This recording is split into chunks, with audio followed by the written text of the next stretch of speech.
Então aqui, né, nós temos alguns exemplos aí de resoluções de questões, né, envolvendo concentração de matéria, concentração comum, concentração de matéria, titularidade e tudo mais.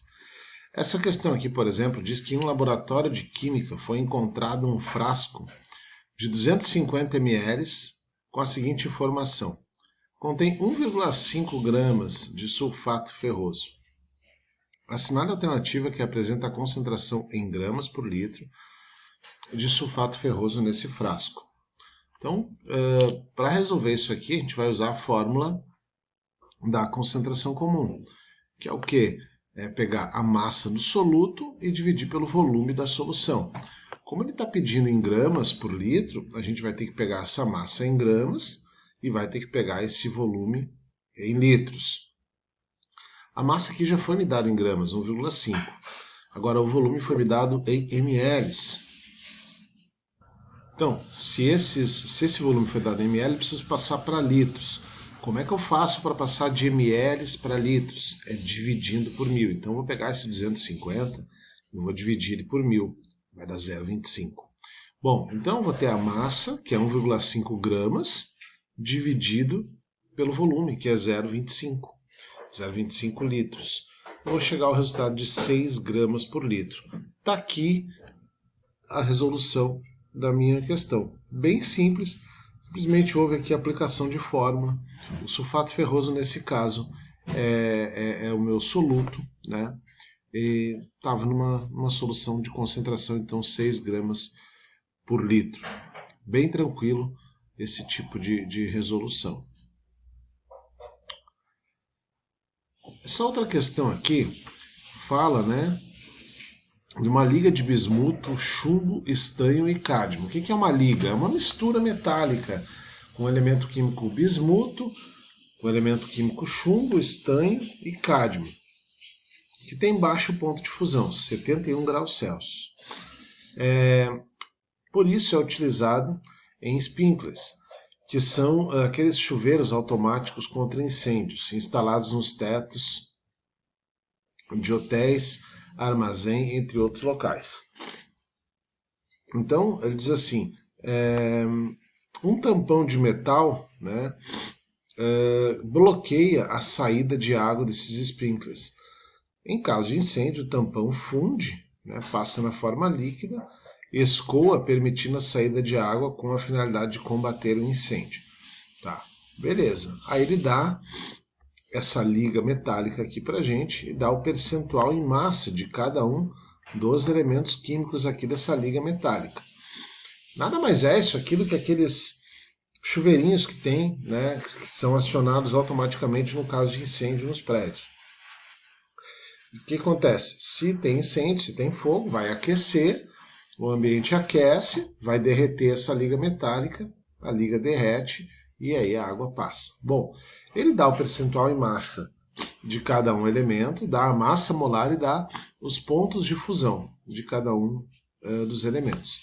Aí depois ele diz, considerando um sprinkler cujo tampão contém 9,5 gramas desse metal, a quantidade de matéria em mol de estanho presente nesse tampão é o quê? Bom, então, desses 4 metais que ele está me falando aqui na questão, ele está se referindo, né, ele está fazendo referência aqui ao estanho.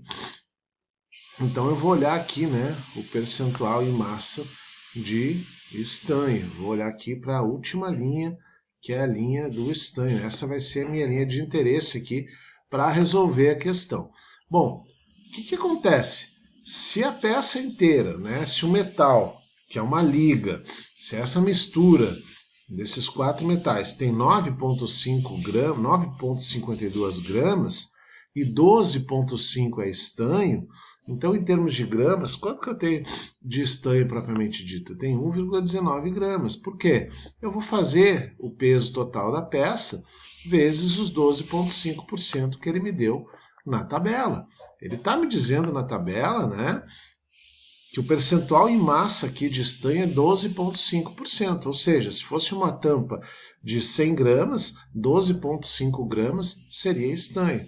Ele está dizendo para a gente que a tampa que o tampão pesa 9,52. Então eu vou fazer 9,52 vezes o percentual, que é 12,5. Chego então, né, ao valor de massa aqui de 1,19 gramas. Essa é a minha massa, 1,19 gramas de estanho. Em termos de número de mols, o que essa massa representa? Bom, aí eu vou pensar o seguinte: nós já aprendemos na estequiometria, né, que o número que 1 mol equivale à massa molar do elemento químico da substância. A tabela aqui, ela está me dizendo que a massa molar do estanho é 119 gramas por mol. Bom, então, isso me dá a informação de que 1 mol de estanho pesa 119 gramas. Se eu tiver 1,19 gramas, quantos mols de estanho eu vou ter? Eu vou ter X mols de estanho. Então, facilmente aqui eu faço essa minha regra de 3, né, e chego à conclusão que, em termos de mol, de quantidade de matéria, nessa liga eu vou ter 0,01 mol de estanho. Eu também poderia lembrar que o número de mols é o resultado da divisão da massa do soluto pela massa molar. Então a massa do soluto aqui nesse caso é 1,19 e a massa molar é 119. Se eu dividir 1,19 por 119, que na verdade foi isso que eu fiz na regra de 3, eu chego aqui ao número de mols, né, do estanho presente nessa liga. Certo? Bom, aqui nessa questão, ele diz assim, que um estudante utilizou um programa de computador para testar os seus conhecimentos sobre concentração de soluções. No programa de simulação, ele deveria escolher um soluto para dissolver em água, a quantidade desse soluto em mol e o volume da solução. Uma vez escolhidos os valores desses parâmetros, o programa apresenta em um mostrador a concentração da solução. A tela inicial do simulador é mostrada a seguir. Aí tem a foto aqui da tela inicial do simulador, né? Quantidade de soluto em mols, volume de solução, e aí o simulador vai dar ali, né, a concentração da solução. Tá? É bem bacana esse tipo de simulador aí. Quem quiser, eu tenho como passar, só me pedir. Então o estudante escolheu um soluto e moveu os cursores A e B até que o mostrador de concentração indicasse um valor de 0,5 mols por litro. Quando esse valor foi atingido, os cursores A e B poderiam estar como mostrados em... Quer dizer, ele quer saber, né, qual seria o valor dos cursores A e B, ou seja, volume de solução e quantidade de mols, quando a concentração da solução for 0,5 mols. Então, simplesmente aplicação de fórmula aqui, né? Molaridade a gente sabe que é o número de mols dividido pelo volume de solução. O número de mols a gente sabe que é massa do soluto dividido pela massa molar. Mas aqui ele já está trabalhando com quantidade de soluto em mols, com o número de mols, né? Então, como ele chegou, está dizendo para a gente que chegou ao valor de 0,50 na molaridade, né? Qual seria o volume e qual seria a massa nesse caso? É isso que ele está querendo dizer para a gente. Se nós olharmos aqui para o cursor, a gente vai ver que o volume total é 1 litro. Mas aqui no cursor, o cara foi até 0,2 litros. O que acontece? A diferença de 0,2 para 1 seria um 0,8. Então o volume de solução aqui que ele usou é 0,8. Então se eu fizer 0,8 vezes o 0,50, eu vou chegar ali ao resultado de massa de soluto, né, de 0,40. E ele vai poder me dar essa opção aí, né, em termos de massa de soluto. Então, quando esse valor foi atingido, como é que poderia estar sendo mostrado ali esse cursor? Poderia estar sendo mostrado na forma na letra D ali, né, com 0,2, né, 0,2 menos o 1 litro ali seria um 0,8, né, e mais ou menos nessa parte aqui, indicando 0,40 de número de mols, né, bem próximo à metade, que seria o 0,50 do número de mols. Por isso, a opção aqui, letra D de Deus nessa questão. Tá? Olha essa outra questão aqui. Fala pra gente que no exame clínico monitorou-se monitorou-se a concentração de um hormônio no sangue de um paciente, das 14 horas de um dia até as 10 horas do dia seguinte, tá? E aí os resultados do monitoramento, né, foram organizados em períodos de 4 horas e estão representados nesse gráfico aqui. Então, o primeiro período das 14 às 18, o segundo das 18 às 22, o terceiro período das 22 às 2 da manhã, depois das 2 da manhã às 6 da manhã, e o quinto período das 6 da manhã até as 10 horas da manhã. Tá bem.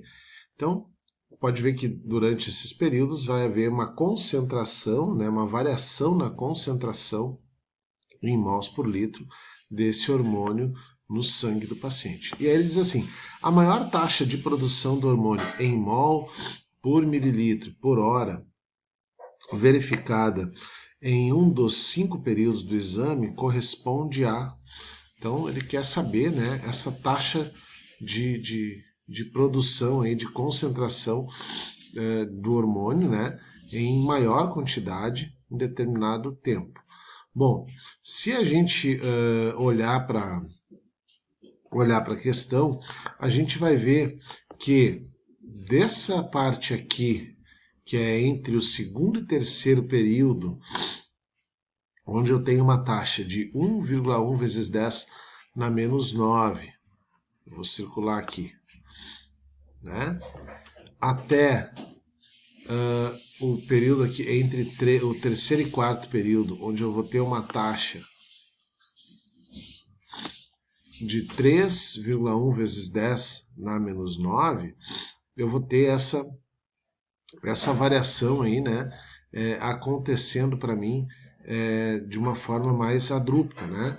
Pode ver que aqui ele dá um salto, né? Tá? Se eu comparar esse período aqui com esse. Bom, se eu imaginar que o segundo período aqui começa às 18 e termina às 22, eu vou imaginar que aqui, né, eu vou estar falando em termos de 20 horas. Aqui onde está esse marcador inicial. E aqui, o terceiro período começa às 22, vai até às 2 da manhã, aqui deve dar em torno de meia-noite, 24 horas. Então, isso realmente dá a diferença, né, de 4 horas que ele está pedindo para mim ali, que ele está mencionando ali para mim nos períodos.